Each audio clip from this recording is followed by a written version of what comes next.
இன்றைக்கி இறால் பிரியாணி பண்ண போகிறேன். அதை வந்து ரைஸை வந்து வடித்து இன்ஸ்டன்ட் பாட்டில் எப்படி செய்கிறேன்னு பார்க்கலாம். அதுக்கு வந்து 1.5 கிளாஸ் ரைஸ் வச்சுருக்கேன். இது ஒரு 300 கிராம் இருக்கும் ரைஸு. அதுக்கு தேவையான வெங்காயம், தக்காளி, புதினா, இஞ்சி பூண்டு விழுது எல்லாமே இங்கே வச்சுருக்கேன். ஃபஸ்ட்டு ஒரு 3 ஸ்பூன் ஆயில் போட்டுக்கிறேன். இப்போது இதில் கொஞ்சம் வெங்காயம், இப்போது இந்த ஆனியன் கொஞ்சம் வதங்கட்டும். எடுத்து வச்ச இறாலும் போட்டுடலாம்.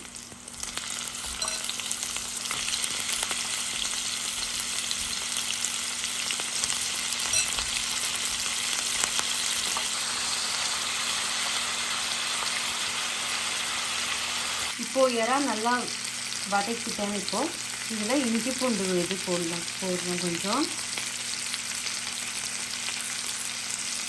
கொஞ்சம் மிளகாத்தூள்,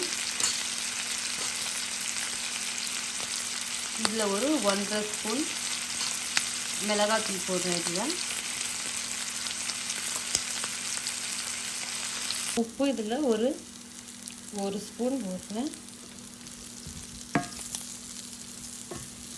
இப்போது இதில் ஒரு 1/4 கிளாஸ் தண்ணி ஊற்றிருக்கேன். இப்போ இதை கொஞ்ச நேரம் மூடி வைக்கலாம். இன்றைக்கி பிரியாணி அரிசியை தண்ணியில் வடிச்சிட்டு அப்புறமா சேர்க்க போகிறோம். அதனால தண்ணி எடுத்து வச்சுருக்கேன். இங்கே இறா வந்து கொஞ்சம் நேரம் வேகிறதுக்காக போட்டு முதல்ல இன்ஸ்டன்ட் பாட்டில் சாட்டே பட்டன் ஆன் பண்ணிக்கிறேன். இதில் ஒரு 8 ஸ்பூன் ஆயில் போடுறேன். வெட்டி வச்சு வெங்காயத்தை போடுறேன்.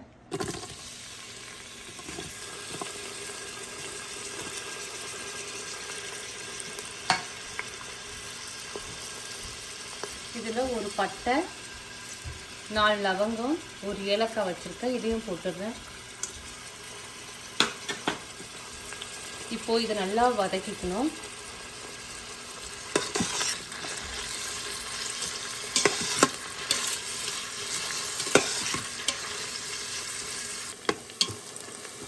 இப்போது ஆயிலில் நல்லா வதங்கிடுச்சு ஆனியனு. இப்போது இது கூட எடுத்து வச்ச புதினாவையும் கொத்தமல்லியும் போட்டுடுறேன்.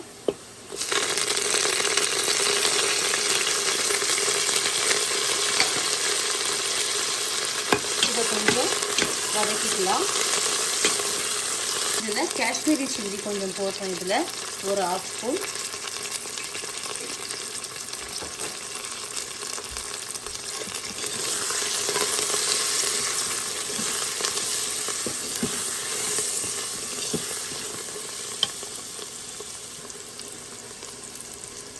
இதில் இஞ்சி பூண்டு பேஸ்ட்டு போட்டுடுறேன்.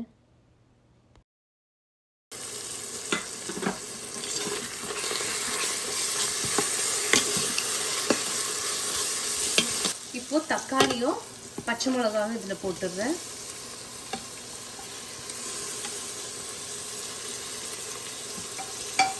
இது எல்லாத்தையும் கொஞ்சம் வதக்கிக்கலாம். இதுக்கு தேவையான உப்பு கொஞ்சம் போட்டுடுறேன்.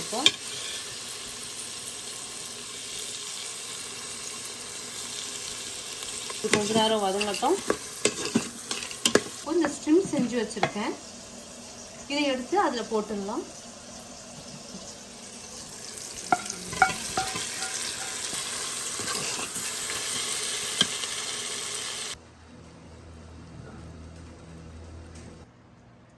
இந்த கிளாஸில் ஒரு 1.5 கிளாஸ் தண்ணி விடுறேன்.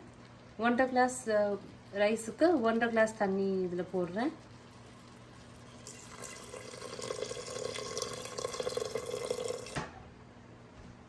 இதில் உப்பையும் போட்டுடுறேன். ரைஸுக்கு தகுந்த உப்பு.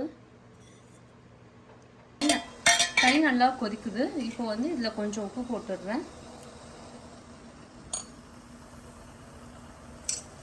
இதில் கழுவி வச்ச ரைஸையும் போட்டுடுறேன்.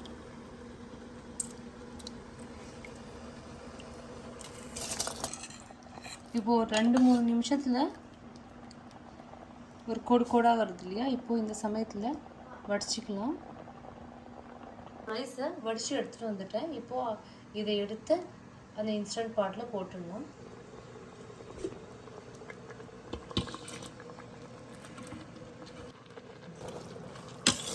இன்னும் ஒரு 1/4 கிளாஸ் தண்ணி போடுறேன் இதில்.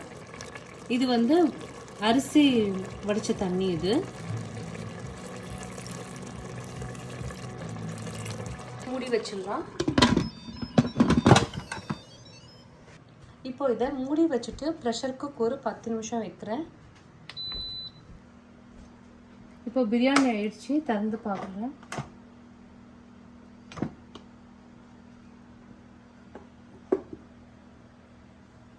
கலந்து கொடுக்கலாம். பிரியாணி நல்லா ஆயிடுச்சு.